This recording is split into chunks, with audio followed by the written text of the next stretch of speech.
তো আমরা সিম্পল কমপ্লেক্সের আজকে 7টা সেন্টেন্স লিখছি, 7টা সেন্টেন্সের 7টা নিয়ম। 7টা নিয়ম যদি আমরা শিখতে পারি, তারপর 3 সাথে 21টা নিয়ম শিখতে পারবো। মানে একটা সেন্টেন্স আমরা সিম্পল, কমপ্লেক্স এবং কম্পাউন্ড তিনটাই দেখাবো। তাহলে আমাদের দেখে 21টা নিয়ম হয়ে যাবে। আর আমরা বইতে খুঁজতে এভাবে পাবো, বড় বড় বইতে যখন খুঁজবো, কোথাও লেখা আছে সিম্পল লিখতে কমপ্লেক্স, কোথাও কমপ্লেক্স লিখতে সিম্পল, আবার সিম্পল লিখতে কম্পাউন্ড, কম্পাউন্ড লিখতে সিম্পল। একই জিনিস ঘুরে ঘুরে এরকম দেয়, স্টুডেন্টের মাথা ওইভাবে ঘুরতে থাকে। ঠিক আছে, যে এক জায়গায় দেখো তোমার হলো একই বাক্য লেখা আছে, এক জায়গায় দোয়াল ব্যবহার করছে, এক জায়গায় ব্যাট ব্যবহার করছে, এবার আরেক জায়গায় ইনস্পাইড ডিসপাইড, কখন পর্যন্ত তুমি বুঝতে পারছো না। এক্ষেত্রে আমরা এইভাবে লিখছি, একটু খেয়াল করে মনোযোগ সহকারে। আমরা সিম্পল কমপ্লেক্স এই পরিবর্তন করার পূর্বেই আমরা সেন্টেন্স করে চেঞ্জ করবো, এটা আমরা একটু দেখে আসি খুব সহজে, খুব সহজে শর্টকাটে। এই যে মাঝখানে ইয়ান বাট ওয়ার থাকলে কম্পাউন্ড সেন্টেন্স হবে, একটু মুখস্থ সবাই। মাঝখানে ইয়ান বাট ওয়ার, এই তিনটা কথা আমরা মনে রাখতে পারবো না। মাঝখানে থাকবে সেন্টেন্সের মাঝখানে, আর তার দুই পাশে দুটো ক্লজ থাকবে, দুটো বাক্য থাকবে। ঠিক আছে, এবং দুই পাশে সাবজেক্ট থাকতেও পারে, নাও পারে। যদি দেখি একই রকম সাবজেক্ট, দুইটা একই সাবজেক্ট, তাহলে দ্বিতীয় সাবজেক্টটা অনেক সময় না থাকতে পারে, কিন্তু ভার্ব থাকবে। তারপরটা হলো দুটি সাবজেক্ট ও দুটি ফাইনাইট ভার্ব থাকলে কমপ্লেক্স সেন্টেন্স হবে। দুটি সাবজেক্ট আর দুটি ফাইনাইট ভার্ব, মানে দুটো ক্লাস থাকবে, দুই অংশে দুটো সাবজেক্ট এবং দুইটা ফাইনাইট ভার্ব। যে ভার্ব থেকে আমরা টেন্স নির্ণয় করতে পারবো। ঠিক আছে, যে ভার্ব থেকে টেন্স নির্ণয় করতে পারবো। গোয়িং, গোয়িং থেকে টেন্স নির্ণয় করতে পারবা? প্রেজেন্ট কি পাস্ট টেন্স বুঝতে পারবা? পারবা না। যদি গো থাকে, ওয়েন্ট থাকে, তাহলে তুমি চিনতে পারবো। গোয়িং যখন থাকবে তখন ওর আগে একটা অ্যামিজার অজার থাকবে না, যে অ্যামিজার অজার থাকবে তখন তুমি সেটা দিয়ে টেন্স নির্ণয় করতে পারবা। বুঝতে পেরেছো? তাহলে আমাদের দুটি সাবজেক্ট আর কি দুটি ফাইনাইট ভার্ব থাকলে কমপ্লেক্স সেন্টেন্স হয়। ফাইনাইট ভার্ব কোনগুলো? আমরা যে ভার্বের সাথে আইএনজি আর টু পরে ভার্ব ওয়ান, এইগুলো বাদে এইগুলো হলো কি finite verb, non finite verb. Non finite verb, এর বাইরে যা হবে সব ফাইনাইট ভার্ব। আমরা দেখি এই বাক্যগুলোর ভিতরে এইগুলো থাকলে কোন সেন্টেন্স হবে? তাহলে সিম্পল সেন্টেন্স হবে। কম্পাউন্ড, কমপ্লেক্স আর এগুলো থাকলে কি হবে? Simple sentence. তা আমরা দেখি এই বাক্যগুলো পড়ে আসি, আর এর ভিতরে কোনটা কোন সেন্টেন্স আমরা একটু নির্ণয় করে আসি। প্রথম বাক্যটা দামেয়ান অস্ট্রু কোর চুপায় কার। এখানে আমাদের বলছিল সাবজেক্ট একটা আছে, আর কোনো সাবজেক্ট আছে? নেই। এরপরে কি আছে? একটা ভার্ব আছে। এই ভার্বটা পাস্ট টেন্স, আমরা চিনতে পারছি না, তাহলে এটা ফাইনাইট ভার্ব। এবার এখানে দেখো টু বাই, এটা কি ভার্ব? Non finite verb. ওই যে টু পরে ভার্ব ওয়ান, নন finite verb. Non finite verb মানে কি হবে? Simple sentence. তার মানে ওটা হলো সিম্পল সেন্টেন্স। কারণ এই বাক্যের মাঝখানে কি অ্যান্ড বাট অর আছে, তাহলে কম্পাউন্ড সেন্টেন্স হচ্ছে না। এবং দুটি সাবজেক্ট কি আছে বাক্যের ভিতরে কমপ্লেক্স সেন্টেন্স হইতে গেলে? আছে দুটো সাবজেক্ট? নেই। তাই নিঃসন্দেহে আমরা একটা সিম্পল সেন্টেন্স দিতে পারি সবাই। এই সেন্টেন্সকে যখন আমরা কমপ্লেক্স করব, তখন আমরা এই টু জায়গায় ব্যবহার করবো সো, আর এই টু জায়গায় ব্যবহার করবো দ্যাট। আমরা চেঞ্জিং সেন্টেন্সে অ্যাফার্মেটিভ থেকে নেগেটিভ এন্ডিংটা করে যাচ্ছি। সেই কি হবে? The man was so poor that. এবার এখানে একটা স্ট্রাকচার, কালকে একজন ধরছিলাম, বলছিলাম আমি বলতে পারবো না, ও হয় না, বা মনে নেই, এরকম কিছু বলছিল। দ্যাটের পরে আমরা মনে রাখবো কি? Subject plus can, could plus not. বল সবাই, নট প্লাস ভার্ব। তো সাবজেক্ট এর পাশে দামে আনার পরিবর্তে আমরা হি, এইটা পাস্ট টেন্স আছে না, তাহলে কুড নট, এরপর ভার্ব ওয়ান থেকে বাকি অংশ বাই এ কার। বুঝতে পেরেছো? যদি আমাদের এই সো নট আর দ্যাট থাকে তাহলে সেটা কমপ্লেক্স সেন্টেন্স হবে। এবার কমপ্লেক্স সেন্টেন্সের আমাদের ছিল দুটি সাবজেক্ট দুটি ভার্ব। এবার একটু মিলাই দেখো তো, এই যে একটা সাবজেক্ট একটা ফাইনাইট ভার্ব, এই একটা সাবজেক্ট একটা ফাইনাইট ভার্ব কিনা? মিলতেছে তো? আচ্ছা, তাহলে আমাদের মিলেছে কম্পাউন্ড কমপ্লেক্স সেন্টেন্সের সাথে। এর কম্পাউন্ড সেন্টেন্স করতে গেলে কি হবে? যেহেতু আমরা যে দুই জায়গায় কনজাংশন ব্যবহার করছি, এই কনজাংশনটা আমরা ব্যবহার করব। এইখানে দেখো ভেরি, আর ওই সো জায়গায় সরি এখানে ভেরি, আর দ্যাট এখানে ক্যান। তাহলে আমাদের কম্পাউন্ড হয়ে যাবে। কি হবে তাহলে? কম্পাউন্ড হয়ে যাবে। খুব সহজ না? তাহলে এরকম বাক্য আমরা কম্পাউন্ড যদি খুঁজেই পাবো না, কি করবো কোন জায়গায় কি করবো, এত সহজ। আমরা সোর জায়গায় যাবো ভেরি, দ্যাটের জায়গায় যাবো অ্যান্ড। এবার যদি আমাদের ও প্রথমটা থাকে তখন কি করবো? তখন এখানে আমরা ভেরি আর এখানে অ্যান্ড দিলে কি হবে? না, কারণ কমপ্লেক্স সেন্টেন্সে আমাদের বলছে দুইটা ক্লাস হবে আলাদা আলাদা। দেখো তখন কিন্তু আমাদের এখানে অ্যান্ড বাই এ কার না, সেটা হলো যদি তুমি এর অর্থটা কি? The man was too poor to buy a car, মানে লোকটা এত গরিব যে সে গাড়ি কিনতে পারেনি। তাহলে তুমি যদি এখানে লেখো এই প্রশ্নটা থাকে, আর তার কম্পাউন্ডে তুমি লেখো the man was very poor, লোকটা খুব গরিব ছিল, অ্যান্ড বাই এ কার, এবং গাড়ি কিনেছিল কেনে না, ওটা আমাদের কিন্তু তখন এই স্ট্রাকচারটা অনুযায়ী লিখতে হবে, এন্ড কুড নট অথবা and he could not buy a car. বুঝতে পেরেছো? তাহলে প্রথমটা শেষ। এই নিয়মটা আমরা মনে করি এইটুকুই শেষ। এই নিয়মের আবার তিনটা পার্ট আছে। ওই নাম্বার 1। নাম্বার 2 দেখো, এই যে সো ডট ডট দ্যাট, তার মানে তো এই নিয়ম আমরা করেছি না? তো এটা তাহলে কোন সেন্টেন্স? দ্য ম্যাথ এই subject, the math subject is একটা ফাইনাইট ভার্ব, আবার আই একটা সাবজেক্ট, ক্যান একটা ফাইনাইট ভার্ব, তাহলে দুটো সাবজেক্ট দুটো ভার্ব, তাহলে কোন জায়গায় কোন সেন্টেন্স কমপ্লেক্স সেন্টেন্স হচ্ছে, এবং এটা কমপ্লেক্স সেন্টেন্স হচ্ছে। তারপরে আমাদের নিয়মটা কি? সো ডট ডট দ্যাট একটু আগেই করছি। এখন আমরা এই সেন্টেন্সটাকে সিম্পল করবো বা কম্পাউন্ড করবো। যদি কম্পাউন্ড তো আমাদের সহজ, কম্পাউন্ড হলো সো, এই সেন্টেন্সের সাথে কম্পাউন্ড দেয়, তখন আমরা এর এখানে কি দিচ্ছি? ভেরি, আর এখানে দিচ্ছে ক্যান। ক্লিয়ার? Compound sentence. তাহলে অ্যান্সার হবে কি? The math is very difficult. অঙ্কটি এত কঠিন, মানে খুবই কঠিন, এন্ড এবং আই ক্যানট সলভ, আমি এটা সমাধান করতে পারি না। বুঝতে পেরেছো তো? এবার প্রশ্নটা হলো, যদি কিনা সিম্পল দেয় তখন আমরা কি করবো? বলতে পারো তোমরা কেউ? বলো তো।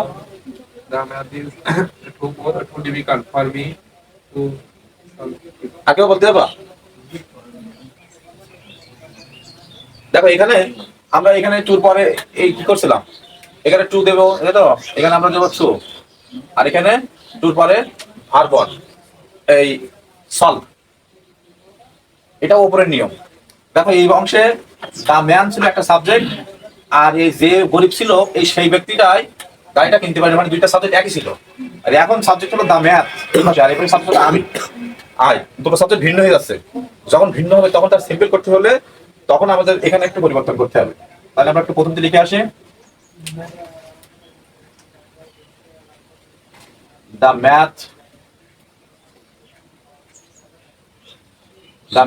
is too difficult to solve দিলে হবে না, কারণ এই অঙ্কটা সমাধান করবে, সমাধান যে ব্যক্তি করছে এখানে যে করতে পারেনি, ওই আমরা অবজেক্ট বসাতে হবে ফর দিয়ে একটা অবজেক্ট বসাতে হবে। ফর এর অবজেক্ট কি? মি, আর অবজেক্ট মি, ফর মি, তারপর to solve. The math is so difficult for me to solve. Subject যখন ভিন্ন ভিন্ন হবে তখন এরকম থাকবে, আর যখন এরকম সিম্পল সেন্টেন্স থাকবে তার কমপ্লেক্স করতে গেলে আমরা কি করি? The math is so difficult that. এবার দ্যাটের পরে আমরা ওই আগে যেমন প্রথম সাবজেক্ট দেখছিলাম, এবার প্রথম সাবজেক্ট দেখা যাবে না, কারণ ফর্মি যখন থাকবে তখন এই ফর্মির পরে যে অবজেক্টটা থাকবে ওর সাবজেক্ট দিতে হবে। বুঝতে পেরেছো? না অনেকে করবে কি ম্যাথের পরিবর্তে এখানে তো আমরা ম্যাথ দেখলাম হিন্দি ছিলাম, তাহলে ম্যাথ এবার মানে ইট দেবো না, ওটা দেওয়া যাবে না। বুঝতে পেরেছো? আচ্ছা, এরপরে এই একই সেন্টেন্স দেখো আবারও টুর পরে ভার্ব ওয়ান, এখানে আমাদের এনাফ টু দিচ্ছে, এনাফ টু। এরকম ক্ষেত্রে আমরা কি করবো? এই এনাফ টু বাদ দেবো, আর এইটা অ্যাডজেক্টিভটা, এই অ্যাডজেক্টিভের আগে পরে আমরা যে নিয়ম পরিবর্তন করছি না, আগে একটা অ্যাডজেক্টিভ ছিল একটা অ্যাডজেক্টিভ ছিল, ঠিক একইভাবে পরিবর্তন করবো। কিন্তু এনাফ টু থাকলে আমরা অনেক ঘাবড়ে না যে এই নিয়মটা আমরা ধরবো, শুধু অ্যাডজেক্টিভটা পরিবর্তন করে দেবো যেভাবে প্রয়োগ করেছি আগে। কি দ্য গার্ল ইজ, এর এখানে আমরা কি দেবো? So little that. এরপর আমরা কি করবো? এই কঠোর পরিশ্রম করতে পারে না কে? এই মেয়েটাই তো। তাহলে সে ইজ আছে না, can not do the work. আর কম্পাউন্ডে তো তোমরা পাচ্ছ এখানে ভেরি আর এখানে হ্যাঁ। তাহলে আমাদের টু নিয়ম শেষ, দুই জায়গায় কিন্তু টু। আর এই এদের মাঝখানে কি ছিল? এই দুই টুর মাঝখানে কি ছিল? অ্যাডজেক্টিভ, এটা মনে রাখবে, অ্যাডজেক্টিভ। ঠিক আছে? অ্যাডজেক্টিভ। এরপরে দেখো we go to school to gain knowledge. এবার অনেকে স্টুডেন্টরা ভুলবো মনে করে কি যে এখানে মানে একটা বেশি হবে, তাহলে ওই নিয়ম থাকবে। দেখো তো যদি এরকমটা হয় তারপরের শব্দটা কি? স্কুল। ওরা আবার নিয়ম বানায় নাই, তাহলে স্কুল কি অ্যাডজেক্টিভ? এই স্কুল কি নাউন? স্কুল কিন্তু নাউন, বাট এই বাক্যে কিন্তু অ্যাডভার্ব হিসেবে ব্যবহার হচ্ছে, জানো? চারটি প্রশ্ন মনে রাখবা, কখন, কোথায়, কেন, কিভাবে, এই চারটি প্রশ্ন উত্তর যা যা আসে সব অ্যাডভার্ব হয়। উই গো টু স্কুল, আমরা স্কুলে যাই, কোথায় যাই? স্কুল, তাহলে কি হয়? অ্যাডভার্ব। তো এখন এখানে আমাদের বিষয়টা হলো এই যে আমাদের টু আছে, দেখো টুর পরে গেইন আছে, এখানে সাবজেক্ট কিন্তু একটা, ফাইনাইট ভার্ব একটা, আর মাঝখানে কোনো অ্যাডভার্ব নাই। অ্যাডভার্ব থাকলে কম্পাউন্ড সেন্টেন্স হইতো, দুটি সাবজেক্ট দুটি ফাইনাইট ভার্ব হলে কমপ্লেক্স সেন্টেন্স হইতো। তাহলে এটা আমাদের সিম্পল সেন্টেন্স, কারণ দুটো সাবজেক্ট তো নেই, আছে সিম্পল সেন্টেন্স। এখন এই সিম্পল সেন্টেন্সকে আমরা কি করবো? কমপ্লেক্স করার সময় কি ওই নিয়ম ব্যবহার করবো না? আগের গুলো দেখো নেগেটিভ অর্থ ছিল, অ্যাডজেক্টিভ ছিল, কিন্তু এবার না, আমাদের এই বাক্যটা হলো উদ্দেশ্যমূলক বাক্য। উদ্দেশ্যমূলক, উই গো টু স্কুল, আমরা স্কুলে যাই, আমাদের উদ্দেশ্য কি? এখানে আমরা পারো কথা বা পারি না এরকম কোনো অর্থ নেই, ওগুলো যেমন ছিল, আমরা জ্ঞান অর্জন করতে স্কুলে যাই। যখন এরকম উদ্দেশ্যমূলক থাকবে টু প্লাস ভার্ব অথবা in order to plus verb, এখানে টু অথবা in order to plus verb, তখন আমরা কি করবো, তার কমপ্লেক্স করতে গেলে আমরা ওই জায়গায় সো দ্যাট ব্যবহার করবো। কি করবো? So that. We go to school, এই যেখানে টু প্লাস ভার্ব ইনফিনিটিভ ওইখানে ব্যবহার করবো। কি করবো? So that. সো দ্যাট এবার ওই এই নিয়ম, ওই নিয়ম ব্যবহার করবো। So that plus subject, subject তাহলে এক জায়গাতে মুখস্থ হলে হচ্ছে ওই, আবার ওই। এবার ক্যান গুলিতে কি ব্যবহার করবো? গো প্রেজেন্ট টেন্সে, তাহলে ওই ক্যান। এবার বিষয়টা হলো এখানে নট হবে না, নট হবে কারণ কি আমাদের আগে সো কোথায় বসছিল, দ্যাট কোথায় বসছিল দেখিছো? সো এবং দ্যাট এর মাঝখানে আরেকটা শব্দ ছিল, সেটা অ্যাডজেক্টিভ। কিন্তু এখন সো দ্যাটের ভিতরে কোনো স্পেস নেই, তার মানে পজিটিভ মনে রাখবা। তোমরা এখন মনে করি দুজন বসে আসলে সুন্দর করে কোনো একটা বিষয় নিয়ে তোমাদের ভিতরে গরজম হয়ে গেছে, গন্ডগোল, বিশাল গন্ডগোল হয়ে গেছে। কালকে তোমরা এক জায়গায় বসবা না, বসবা না। তার মানে তোমাদের দুজনের ভিতরে এখন মনে করো ভ্রান্ত ধারণা, একটা নেগেটিভ সেন্স হয়ে গেছে, এই কারণে ফাঁকা ফাঁকাই বসবা তখন। আর যদি বিশাল মিল থাকে, এটা পজিটিভ ভাব ইতিবাচক, তখন সে কি করে গায়ে গায়ে বসে। আমরা এভাবে মনে রাখতে পারি, যখন সো দ্যাট একসাথে বসবে তখন আর নট হবে না, আর সো এক জায়গায় দ্যাট এক জায়গায় যদি বসে তখন আমরা নট অবশ্যই দেবো। আর মূলত গঠন তো একই, শুধু নট এক জায়গায় হবে, এক জায়গায় হবে না। কখন হবে কখন আমরা বুঝতে পেরেছি মনে হয়। We can gain knowledge. আচ্ছা এবার আমরা কি করবো, এখানে কি করবো, কম্পাউন্ড আমরা এক জায়গায় পরিবর্তন করতে দিলে এক জায়গায় আমরা অ্যান্ড অথবা অ্যান্ডসও দিতে পারবো, যে কোনো একটা দিলে হবে। হ্যাঁ, উই গো টু স্কুল, আমরা স্কুলে অ্যান্ড অথবা অ্যান্ডসো উই ক্যান গেইন নলেজ, আমরা জ্ঞান অর্জন করতে পারি। যখন আমাদের এই সেম বাক্য থাকবে তখন আমরা উল্টোটা করতে পারবো না। সো দ্যাট থাকলে আমরা মনে রাখবো টু ব্যবহার করবো তার জায়গায়, আর টুর পরে সবসময় মনে রাখবো ভার্ব অন, টুর পরে সবসময় কি মনে রাখবো? Verb on. এখন অনেকে এখানে আমরা সো দ্যাটে যায় টু দিয়ে বাইরে হয়ে আসবে তাড়াহুড়ো করে, কিন্তু মনে রাখতে হবে টুর পরে ভার্ব অন, এই যে সাবজেক্ট ক্যান বা নট যা থাকবে সবগুলো বাদ হয়ে যাবে। বুঝতে পেরেছো? তো এখানে আমাদের অনেকে মনে করে যে সো দ্যাটের এখানে আবার হতে পারে কি ইন অর্ডার দ্যাট, এটাও হয় একই জিনিস, যাতে বা উদ্দেশ্য। ইন অর্ডার দ্যাট আমরা দিতে পারি, আবার সো দ্যাটও দিতে পারি। আবার ওই প্রশ্নে আমাদের ইন অর্ডার টু থাকে, অনেকে ইন অর্ডার টু থাকলে যে ইন অর্ডার দ্যাট দিতে হবে এমন না, আমরা যে কোনো একটা থাকলে যে কোনো একটা ব্যবহার করতেই পারবো। ঠিক আছে? অনেকে টু বসবে পরীক্ষা, অনেকে দেখবে ইন অর্ডার টু আছে, এবার ওটা নিয়মে পাচ্ছে না, তখন শুধু টু ব্যবহার করবে, আর ইন অর্ডার শুধু টুর জায়গায় হলো দ্যাট দেবে, সো দ্যাট দেবে, আর ইন অর্ডারটা আবার রেখে দেবে, ওটা করা যাবে না। এই টু অথবা in order to, order to. এখানে প্রশ্ন এমন হতে পারে we go to school in order to gain knowledge, তখন আমরা কি করবো? We go to school in order আবার সো দ্যাট উই ক্যান, না না, আমাদের নিয়মটা বুঝতে হবে টু অথবা ইন অর্ডার টু, যে কোনো একটা। এই ফ্রেজটা আমাদের মনে রাখতে হবে, এইটা সম্পূর্ণটা উঠে যাবে। টু আছে, এখানেও টু আছে, এখানেও টু আছে, কিন্তু এই টু আগে ইন অর্ডার থাকে ওটা অবশ্যই নিতে হবে। বুঝতে পেরেছো? আবার অনেক সময় দেখবো এখানে ইন অর্ডার দ্যাট আছে, সেক্ষেত্রে আমরা এই সম্পূর্ণটা বাদ দিয়ে দেবো। বুঝতে পেরেছ? এবার শেষ তিনটা সেন্টেন্স, এই শেষ তিনটা সেন্টেন্স একটু একটা যদি ভালো করে এখানে বোঝা যায় বাকি সবগুলো হয়ে যাবে। এখানে প্রশ্নটা আমরা পড়ে আসি, হোয়েন, সিন্স, সিন্স। আমাদের এখানে আমরা মনে রাখবো যে as, since, when, as, since, when, এই তিনটা কনজাংশন যখন থাকবে তখন সেটা কমপ্লেক্স সেন্টেন্স হবে। অবশ্যই আমরা একটু আগে পড়ছি কমপ্লেক্স সেন্টেন্স হবে। এবং এই দ্বারা যখন কোনো বাক্য যুক্ত হবে, অ্যাজ মানে কি জানো? কারণ।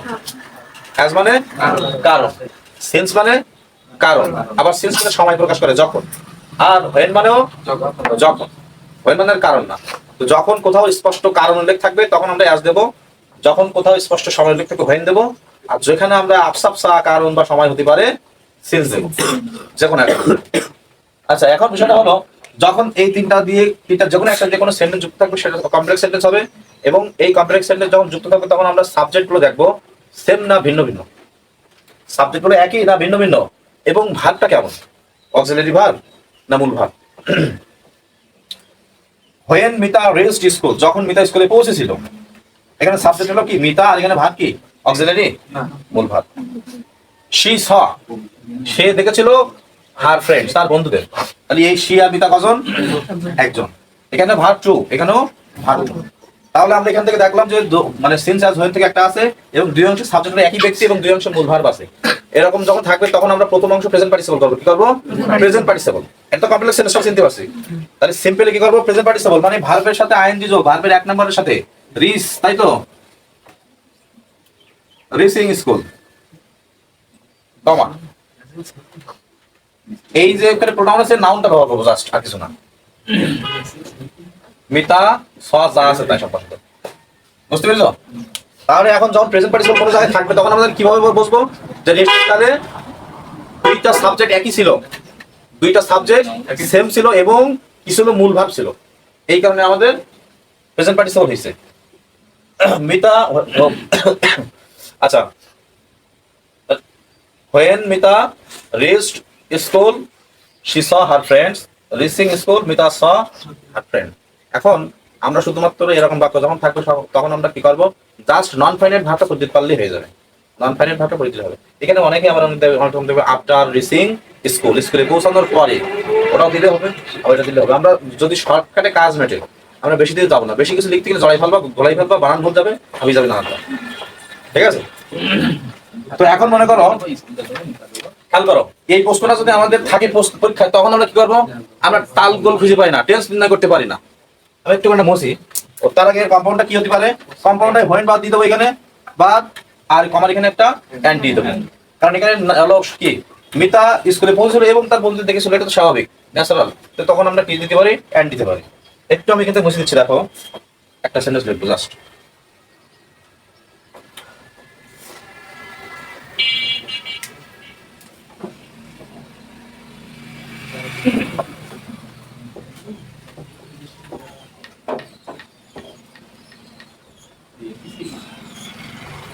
Finishing the work, I went to market. এটা কোন সেন্টেন্স? তানজিমুল কোন sentence? Finishing the work, I went to market. কি দেখে চিনতে পারছো তুমি সিম্পল সেন্টেন্স? বলতে পারবা? আইন, জাস্ট আইন। এই যে ফিনিশিং, এই ভার্বটা কি ভার্ব? Non finite verb. আর এখানে কোনো সাবজেক্ট নাই, আছে সাবজেক্ট জাস্ট একটা আছে আর একটাই ফাইনাইট ভার্ব আছে। এখন এরকম যখন থাকবে তখন আমরা এর সিম্পল করব কিভাবে? এখানে আমরা কি কাজ শেষ করার একটা সময় বোঝাচ্ছে, তাহলে আমরা দেবো কি হোয়েন। যদি না বোঝো সেন্স দাও, সমস্যা নেই। এখন কি করবো, এখানে আবার অনেকে এইটা দিয়ে শুরু করে, তোমরা যেটা জড়াই ফেলো সেটা আমি বলতেছি। মনে করি এটার জন্য দিলাম, এটা দিলাম, তারপর এটা দিলাম, দ্য ওয়ার্ক ফিনিশ, এরকম লাগে না। সাবজেক্ট নিয়ে আসবে, এটা তো সাবজেক্ট ছিল না, এটা তো অবজেক্ট ছিল, তাই না? অবজেক্টটা সাবজেক্ট করতে পারি না, সাবজেক্ট কি করবো, এই পাশ থেকে নিয়ে আসবো আই। এবার এই যে নন ফাইনাইট ভার্বকে আমরা ফাইনাইট ভার্বে রূপান্তর করবো। আইএনজি কে এখন ভার্ব হলো কি ফাইনাইট করবে, এখন ফাইনাইট করার সময় আমরা কি লিখবো, ফিনিশ লিখবো না ফিনিশড লিখবো, কোনটা লিখবো, এই পাশে আমাদের বলে দেবে, সেটা টেন্স থাকবে এই পাশে। তাহলে কি হবে, ফিনিশ দ্য ওয়ার্ক। ওপাশে আমার হাত দেওয়া লাগছে না, ওটা হলো প্রিন্সিপাল ক্লজ, নট নরমচরণ। প্রিন্সিপাল ক্লজে আমাদের দরকার নেই, শুধুমাত্র এক জায়গায় পরিবর্তন করতে পারে। যখন দেখছি এই পাশে নাউন আছে, এই পাশে প্রোনাউন, এই নাউনটা আমরা ওইখানে ব্যবহার করবো জাস্ট এর পিছনে। তাহলে এই 5 নম্বর নোটটা আমরা কি শিখলাম এখান থেকে, যদি কোনো বাক্যে আমরা সেন্সাস হয়ে থাকে, তার দুইটা সাবজেক্ট একই হয় এবং দুই অংশে মূল ভাব থাকে, তখন প্রথম অংশে জাস্ট মূল ভাবের সাথে আইন যোগ করে দিয়ে বাকিটা পজিটিভ হয়ে যাচ্ছে। শেষ, ক্লিয়ার? বুঝতে পেরেছো রাজু? জি ভাই। সেম প্রশ্ন দেখো, since Mita was ill she could not go to school. এখানেও আমাদের সেন্সাস হয়ে থেকে একটা প্রশ্ন আছে, আর Mita was ill R she, তার মানে দুইটা সাবজেক্ট হলো কি একই।